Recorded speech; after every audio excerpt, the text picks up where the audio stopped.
The Psychology of Money. Chapter 16, You and Me. The implosion of the dot-com bubble in the early 2000s reduced household wealth by $6.2 trillion.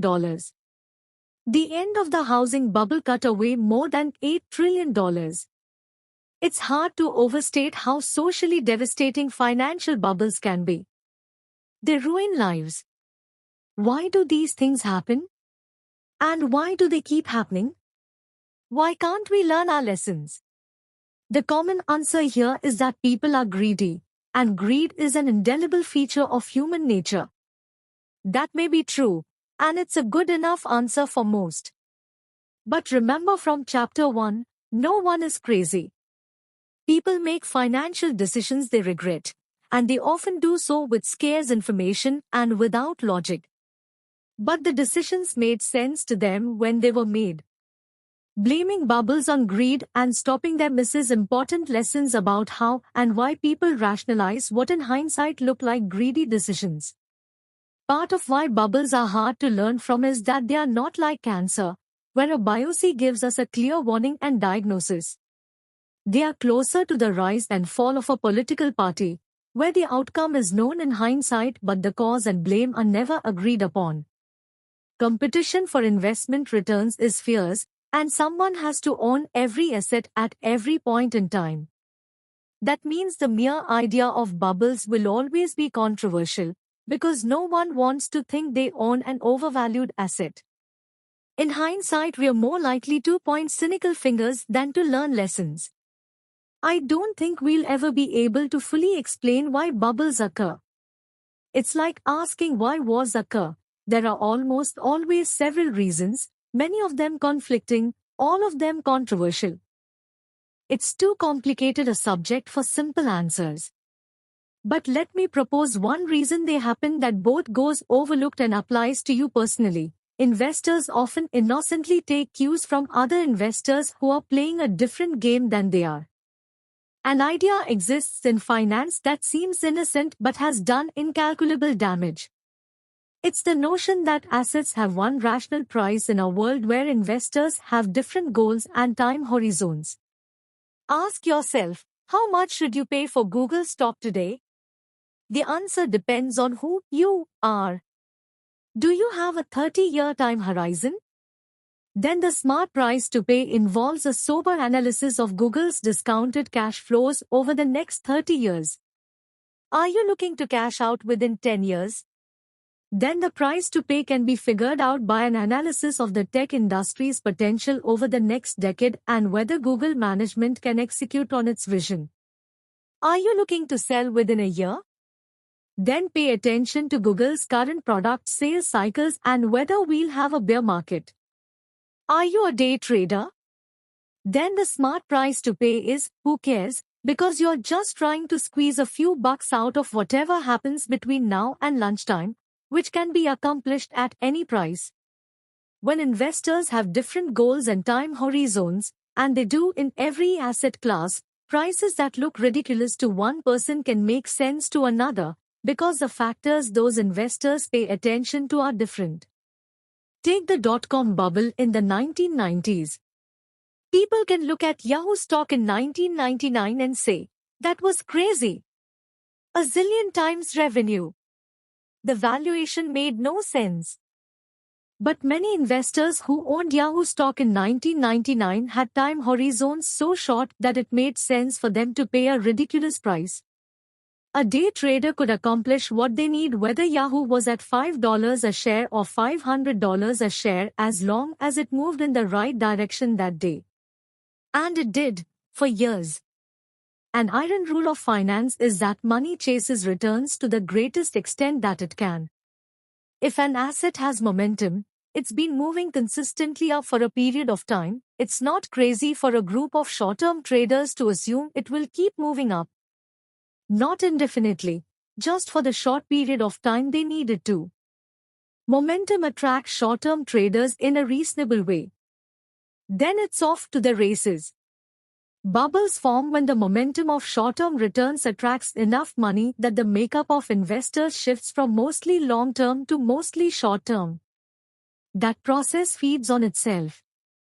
As traders push up short-term returns, they attract even more traders. Before long, and it often doesn't take long, the dominant market price setters with the most authority are those with shorter time horizons. Bubbles aren't so much about valuations rising. That's just a symptom of something else, time horizon shrinking as more short-term traders enter the playing field. It's common to say the dot-com bubble was a time of irrational optimism about the future. But one of the most common headlines of that era was announcing record trading volume, which is what happens when investors are buying and selling in a single day. Investors, particularly the ones setting prices, were not thinking about the next 20 years. The average mutual fund had 120% annual turnover in 1999, meaning they were, at most, thinking about the next 8 months. So were the individual investors who bought those mutual funds. Maggie Mahar wrote in her book Bull. By the mid-90s, the press had replaced annual scorecards with reports that appeared every 3 months. The change spurred investors to chase performance, rushing to buy the funds at the top of the charts, just when they were most expensive. This was the era of day trading, short-term option contracts, and up-to-the-minute market commentary. It's not the kind of thing you'd associate with long-term views. The same thing happened during the housing bubble of the mid-2000s. It's hard to justify paying $700,000 for a 2-bedroom Florida tract home to raise your family in for the next 10 years. But it makes perfect sense if you plan on flipping the home in a few months into a market with rising prices to make a quick profit. Which is exactly what many people were doing during the bubble. Data from Atom, a company that tracks real estate transactions, shows the number of houses in America that sold more than once in a 12-month period. They were flipped, rose 5-fold during the bubble, from 20,000 in the first quarter of 2002 over 100,000 in the first quarter of 2004. Flipping plunged after the bubble to less than 40,000 per quarter, where it's roughly remained since. Do you think these flippers cared about long-term price-to-rent ratios? Or whether the prices they paid were backed up by long-term income growth? Of course not. Those numbers weren't relevant to their game. The only thing that mattered to flippers was that the price of the home would be more next month than it was this month. And for many years, it was. You can say a lot about these investors.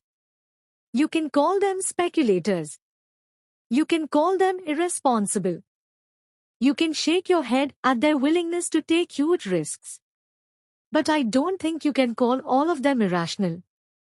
The formation of bubbles isn't so much about people irrationally participating in long-term investing. They're about people somewhat rationally moving towards short-term trading to capture momentum that had been feeding on itself. What do you expect people to do when momentum creates a big short-term return potential? Sit and watch patiently? Never. That's not how the world works. Profits will always be chased. And short-term traders operate in an area where the rules governing long-term investing, particularly around valuation, are ignored because they're irrelevant to the game being played. That's where things get interesting, and where the problems begin. Bubbles do their damage when long-term investors playing one game start taking their cues from those short-term traders playing another. Cisco stock rose 300% in 1999 to $60 per share. At that price, the company was valued at $600 billion, which is insane. Few actually thought it was worth that much. The day traders were just having their fun. Economist Burton Malkiel once pointed out that Cisco's implied growth rate at that valuation meant it would become larger than the entire US economy within 20 years. But if you were a long-term investor in 1999, $60 was the only price available to buy. And many people were buying it at that price. So you may have looked around and said to yourself, wow, maybe these other investors know something I don't. Maybe you went along with it.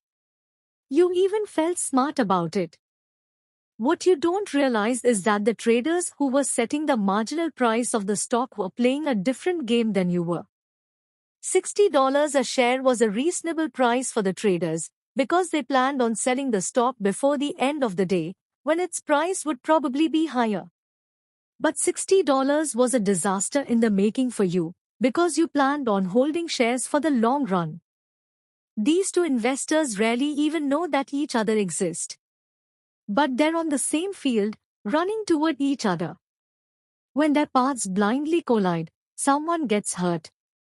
Many finance and investment decisions are rooted in watching what other people do and either copying them or betting against them. But when you don't know why someone behaves like they do, you won't know how long they'll continue acting that way, what will make them change their mind, or whether they'll ever learn their lesson.